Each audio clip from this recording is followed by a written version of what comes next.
On va regarder ensemble les paiements. Alors, quand on parle de paiement par caisse, forcément, un mouvement de caisse, il y a une pièce de caisse. Alors ici, on va avoir deux cas. Premier cas, le paiement d'un client, et deuxième cas, le paiement à un fournisseur. Alors on voit ici qu'on a bien deux pièces de caisse, qu'on a ici une recette de 200 euros, donc en plus dans la caisse, ici une dépense de 150 euros. Donc 200 euros que un client nous a payé et 150 euros qu'on a payé à un fournisseur. Alors on va enregistrer ces deux opérations. Première opération ici, en tout cas le cas numéro 1, en fait on avait une créance envers un client de 500 euros. C'est l'opération 4, et donc qui dit pièce de caisse dit mouvement en caisse. Alors c'est pour ça qu'il faut le compte caisse 570 caisses. Comment vont réagir ces comptes? Ici on voit qu'on a 200 euros en plus dans la caisse, donc on doit débiter le compte caisse, parce qu'on a de l'argent en plus, donc 200 euros du côté débit du compte caisse. Forcément, si on a un mouvement du côté débit, il faut avoir un mouvement du côté crédit, et on va l'avoir du côté client, parce qu'on avait 500 euros de créance envers un client. Cette créance va diminuer, elle va diminuer de 200 euros, parce que le client nous a payé. Donc on avait 200 euros en plus en caisse, et 200 euros en moins dans le compte client, parce que la créance envers le client va diminuer. Donc il nous reste en fait une créance de 300 euros envers le client. Alors dans le livre journal, comment on écrit ça? Tout d'abord, il ne faut pas oublier de marquer bien la date et le numéro de l'opération, toujours au compte débité, le premier compte débité. Alors on marque d'abord le compte qu'on débite, c'est-à-dire ici le compte caisse, on a de l'argent en plus en caisse. On va ensuite marquer dans le compte client, qu'on crédite de 200 euros, on voit bien qu'on a l'égalité débit-crédit. Et ne pas oublier la pièce de caisse numéro 006, qui est le justificatif de cette opération. Alors on va voir maintenant le deuxième cas, qui est le paiement à un fournisseur. Alors, toujours ici, on a une pièce de caisse, on est bien au cas numéro 2. Alors, on voit la dépense ici. Donc, envers un fournisseur, on avait une dette de 600 euros. Donc, ça, c'est l'opération 0. On a commencé l'exercice avec une dette de 600 euros. Alors, qui dit pièce de caisse, dit compte caisse. Donc, ici, on voit qu'on a bien 200 euros en caisse. C'était l'opération précédente, c'était l'opération 4. On avait 200 euros en caisse, c'était le client qui nous avait payé. Maintenant, on va pouvoir utiliser l'argent de cette caisse pour payer notre fournisseur. Okay, donc c'est l'opération numéro 5, on retire 150 euros de la caisse, donc il ne nous reste plus que 50 euros en caisse, on retire 150 euros de la caisse pour payer notre fournisseur, en tout cas une partie de la dette qu'on a envers lui. Okay, donc on lui devait 600 euros, voilà, on lui rembourse déjà 150 euros. Donc notre caisse diminue et notre dette envers notre fournisseur diminue aussi. N'oubliez pas, le compte fournisseur est un compte de passif, donc il diminue, on doit le débiter. Alors dans le livre journal, on note toujours la date avec le numéro de l'opération, le compte qu'on débite en premier, 440 fournisseurs, et puis le compte qu'on crédite, la compte caisse, et le justificatif. Pour rappel ici, on a bien ici la caisse qui diminue, et la dette envers le fournisseur qui diminue aussi. C'est pour ça qu'on va débiter le compte, et ici qu'on va créditer le compte. On a bien l'équilibre débit-crédit.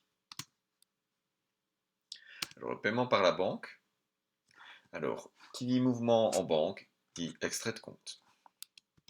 Donc ici on va avoir deux extraits, exactement la même chose que ce qu'on a vu précédemment avec la caisse, sauf que ça va être avec la banque. Donc en fait il y a juste le compte caisse qui va se transformer en compte banque. Alors on va le voir ici, si on observe bien ces extraits de compte, on voit ici l'opération, donc on voit l'argent qu'on a de base sur le compte, on voit l'opération ici, donc on a 200 euros en plus, ce qui nous fait 450 euros en tout sur le compte après cette opération-là. Donc ça c'est le premier cas, donc 200 euros en plus parce qu'un client nous a payé, et ici on voit qu'on paye un fournisseur 100 euros. Donc l'opération suivante, on voit qu'on paye notre fournisseur à 100 euros. Et bien on va enregistrer ça, on va enregistrer ces opérations, donc premièrement dans les comptes. Donc, ici on voit bien l'ancien solde de 250 euros, donc normalement dans le compte banque on doit avoir 250 euros, c'est bien ça, c'est l'opération 0. Donc on commence l'exercice comptable avec 250 euros en banque. Alors, nous, on va enregistrer cette opération-là, ce mouvement-là, c'est-à-dire les 200 euros en plus, on va l'enregistrer dans le compte correspondant. Alors, 200 euros en plus en banque, ben, ici, ah oui, ben, ça c'était notre situation du compte client parce que, en fait, ici, on va enregistrer euh, le paiement du client. Donc, c'est-à-dire qu'il va y avoir aussi un mouvement au niveau du compte client. Alors, on va enregistrer cette opération numéro 6 et on va voir que ici on a de l'argent en plus dans la banque, les 200 euros qu'on a en plus dans la banque, qui sont ici. Ces 200 euros, ben, pourquoi est-ce qu'on a de l'argent en plus? Parce qu'un client nous a payé. C'est-à-dire que la créance envers notre client, elle diminue. C'est-à-dire que le client, il ne doit plus que 100 euros. On n'a plus qu'une créance de 100 euros envers le client. Alors, ici on voit bien donc notre créance qui diminue. Et ici, on voit bien l'argent en banque qui augmente. Pour enregistrer ça, on note la date et le numéro de l'opération. On note le compte débité qui est le compte banque, il augmente. Et le compte client qui diminue de 200 euros. Ne pas oublier le justificatif qui est l'extrait de compte CBC numéro, ici c'est marqué numéro 285. Alors on va voir maintenant la même chose mais pour le fournisseur. Donc un fournisseur qu'on paye. Alors, le compte en banque, voilà la situation de compte en banque. On avait commencé avec 250 euros. Puis il y a une opération, on a eu 200 euros en plus. Ça veut dire que pour le moment, on a 450 euros sur le compte en banque. Okay, ce qui est noté ici. 450 euros sur le compte en banque. Alors, avec ces 450 euros, bah, on va pouvoir les utiliser. Notamment ici, on va payer un autre fournisseur, 100 euros. Donc on lui devait une certaine somme, bah, on va diminuer notre dette en le payant. Donc ça c'est la situation qu'on a envers notre fournisseur. À la base on avait 600 euros de dette envers lui. On avait déjà payé 150 euros avec la caisse, c'était l'exercice juste précédent, le cas précédent. Et donc bah, maintenant on va aussi payer encore une partie de la dette qui nous reste. Alors c'est l'opération numéro 7. Alors on voit que la banque diminue, 100 euros qui diminuent ici de la banque pour aller vers le fournisseur.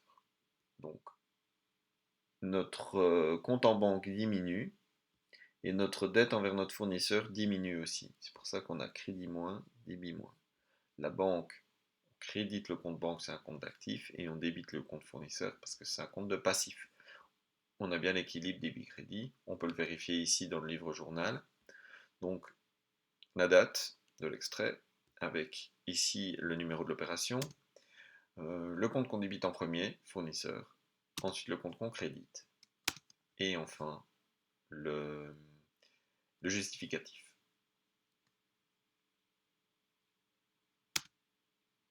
Alors, le paiement par la banque de la Poste, c'est exactement pareil. On va le voir que le compte en banque, sauf que le compte de banque de la Poste, c'est pas le même compte dans le plan comptable. Donc, le 550, c'est pour les banques genre Crélan, Belfius, ING, etc. Les banques entre guillemets plutôt privées. Et la banque de la Poste, c'est plutôt une banque entre guillemets qui est encore un peu publique. Et donc, du coup, c'est un autre compte. 560. Donc juste pour le compte de la banque de la Poste 560, qui fonctionne exactement de la même manière que le compte 550. Exactement. Donc en fait, si on veut appliquer le compte de la banque de la Poste, bah, c'est exactement pareil que les exercices précédents, soit à la place d'utiliser 550 banques, on utilise 560 comptes courants BPO. Donc si on reçoit un extrait de compte de la banque de la Poste, on doit utiliser le 560 et pas le 550. Si on reçoit un extrait de compte de chez Crélan, eh ben c'est 550. Si on reçoit un extrait de compte de chez ING, c'est 550. Si on reçoit un extrait de compte de la Deutsche Bank, c'est 550. Si on reçoit un extrait de compte de la banque de la Poste, c'est 560. Donc voilà.